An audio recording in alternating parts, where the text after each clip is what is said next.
The newest episode of House of the Dragon can be summed up in the easy phrase, heavy lies the head that wears the crown, where for almost the majority of this episode, it's from Rhaenyra's perspective and seeing her having to rule over Westeros. And unlike the previous two episodes, which were full of battles and dragons, fire and bloodshed, none of that is really present in this episode. So naturally, the pace and progression is much slower. But again, this episode is certainly important. And essentially, the main message behind it is ascending the Iron Throne is only half the battle, but having to rule and domineer over it is the other half. And it proves to be entirely difficult. So this episode is certainly much more political than anything we've seen so far in this season. And again, it's not boring. And it actually sets up a lot of upcoming dramatic scenes I can foresee later in this season.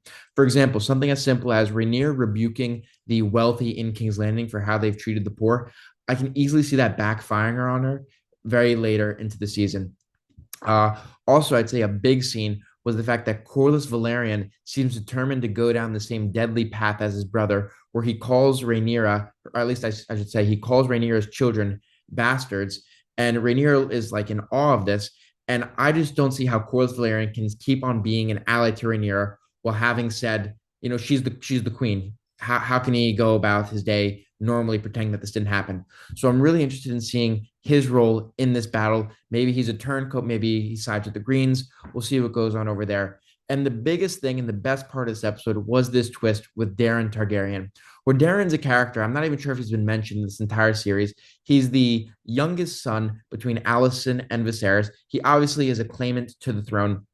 And Rhaenyra naturally sends a dispatch through Daemon Targaryen to fetch Daeron and bring him to King's Landing, essentially as a prisoner, where she's later going to kill him. And the twist is that the person that they received as this hostage, who they thought was Daeron, was just a random dude from Hightower, and Daeron is still at large. So we know for a fact that we're going to see Daeron, the actual Daeron, in the flesh very soon in this season. I have no doubt. And he's already coming in with a lot of aura. I look forward to seeing him. So this episode did a lot of good jobs of both showing just how difficult it's going to be for Rhaenyra if she wants to maintain her hold on the Iron Throne, in addition to, again, setting up these battles between the Greens and the Blacks. This war is not over yet.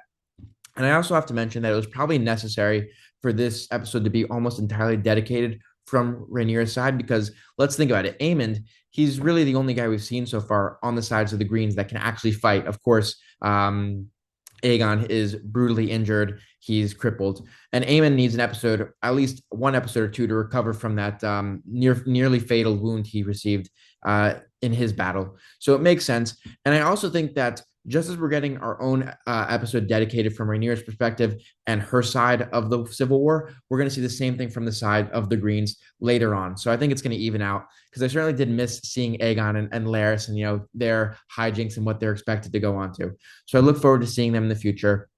But yeah, this episode, it was kind of the same thing, at least in seeing just the constant difficulties that Rhaenyra is plagued with. So there certainly is a lot of monotony. But again, it's a good episode, and the message is very clear. It's going to be a shorter review, but I am glad this episode's fine. I can't expect every episode to be battle after battle after battle. We do need a cool down period, and season 3, episode 3 certainly served its purpose. And I look forward to seeing season 3, episode 4. Please like and subscribe.